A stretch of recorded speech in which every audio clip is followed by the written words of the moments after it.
Effects of drug use on public transportation by Owen Custer. Claim and understanding. Claim. A change in social norms and awareness around drugs causes transportation agencies to change their response to drug use on public transportation, which through an interdependent relationship that slants the media too. Understanding. Due to the change in views on drug use, transportation agencies have been less strict on drug use on public transportation, therefore putting people at risk of secondhand drug exposure. The three topics I will be covering here is 1. What does drug use on public transportation mean and how do we stop it?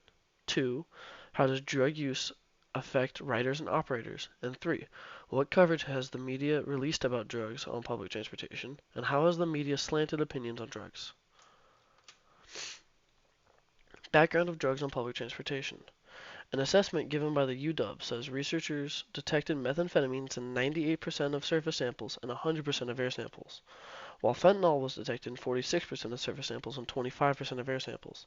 There's even an air sample that exceeded federal recommendations for airborne fentanyl exposure at work, established by the U.S. Environmental Protection Agency. No similar guideline exists for airborne methamphetamine. Data was collected over 28 days and nights in western Washington from agencies like King County Metro, which is Seattle, Sound Transit, which is most of western Washington, Everett Transit, which covers Everett, and Community Transit in Snohomish County. For methamphetamine lab to be classified as such, there must be 15 nanograms per 10 cubic centimeters of methamphetamine present on surfaces. John C., a lead researcher on the study, says that buses recorded as high as 50 nanograms per 10 cubic centimeters, therefore meaning that some buses could be classified as meth labs.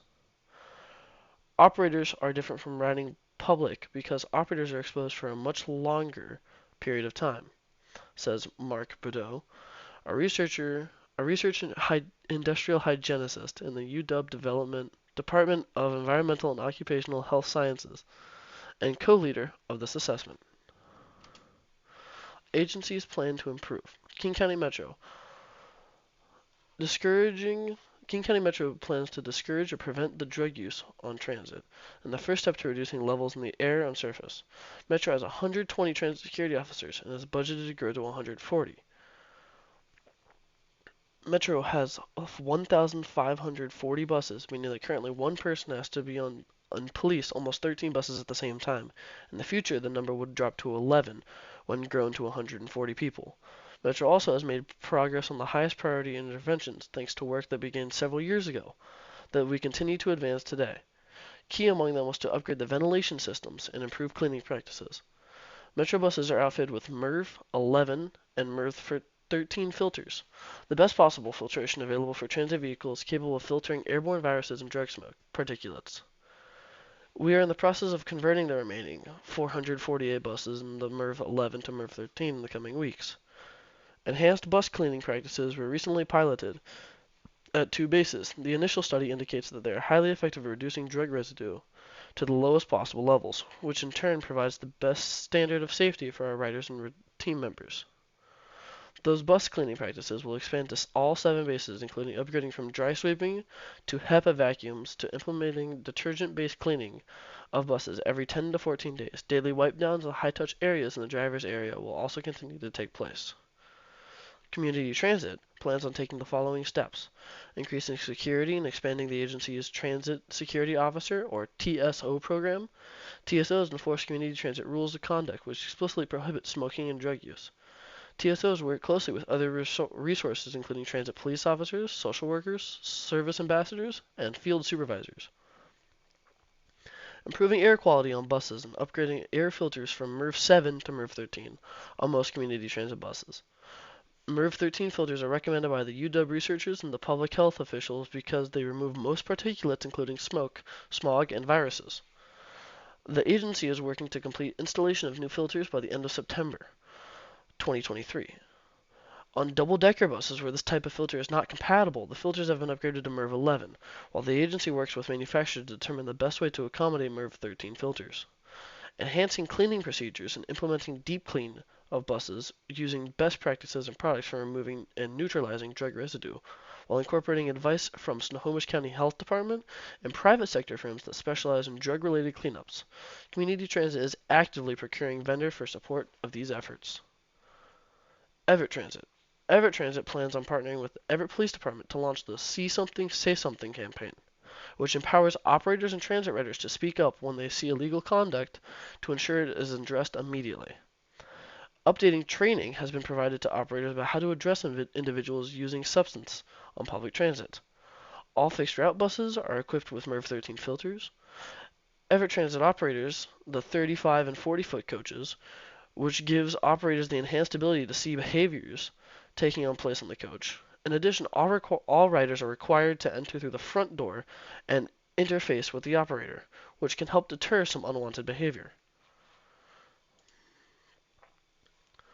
So, that concludes our first area of what does drug use on public transportation mean and how do we stop it. Next up is how does drug use affect riders and operators. This year alone, almost 500 people have died in this year from methamphetamine overdose in King County.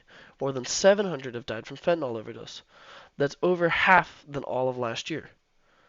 That data was taken as of July 2023.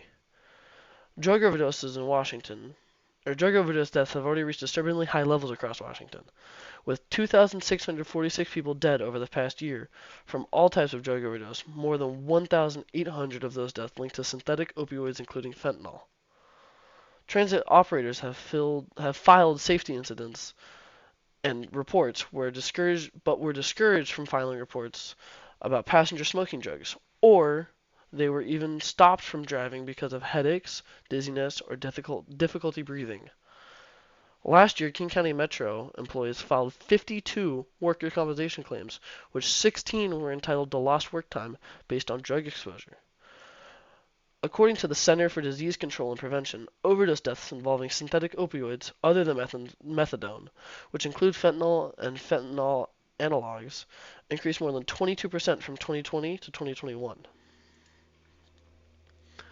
The decriminalization and the over-lenient nature surrounding drug use in the last 10 years has put people at risk and is affecting bystanders who aren't partaking in drugs but happen to be near.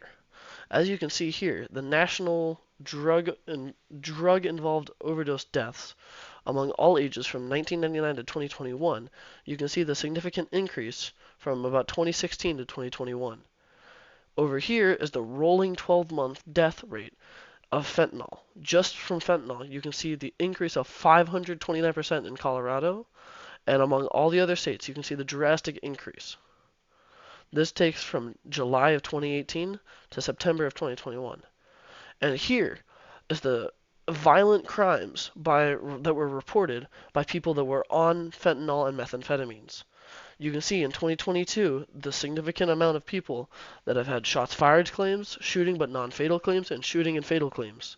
The increase compared to 2021, 2020, and goes all the way down to 2012. And that concludes how does drug use affect riders and operators. You can see that by the amount of people on drugs and the amount of people using drugs, it's a significant increase of violent crimes. Now, what coverage has the media released about drugs on public transportation, and how has the media slanted opinions on drugs? Quote, anytime someone is handling or smoking or using a drug, there's going to be a small amount identified. And in fact, you can identify cocaine on dollar bills or other paper money that has been evident for decades now. That's a quote from Crosscut Media, PBS. By saying that quote, it's trying to mitigate the fact that there was drugs used. It almost belittles the amount of drugs used. But as seen before, drug increases have not been an unknown thing. Drugs have been increased from a long time. The potential long-term health effects associated with daily exposure has not been adequately researched. However, being exposed daily to drugs, we can already assume is not a beneficial thing. UW says training topics can include how operators should respond to smoking on board, real and perceived threats and risks of secondhand drug exposure, and how and when to use Naloxone, which is Narcan, in overdose emergencies. Quote, even the folks who do the drugs recreationally are not taking it with the goal of overdosing, Baker said, who is a industrial hygienists that worked on the study, it would be very unlikely that there would be enough to generate a second hand that could cause an overdose to anybody. Which is true. Even though it might not cause an overdose, daily exposure to the drugs is most likely, in fact, not most likely, but will definitely have an effect of people. Being exposed to drugs daily is not going to be beneficial to anybody's health in any aspect. In 2022, there were 1,654 reports of drug use on the metro system, and 52 operators reported being exposed to smoke from drugs, according to data obtained by Como News. Media bias. The lack of coverage on drugs show a lenience towards drugs, where it's permitting the use.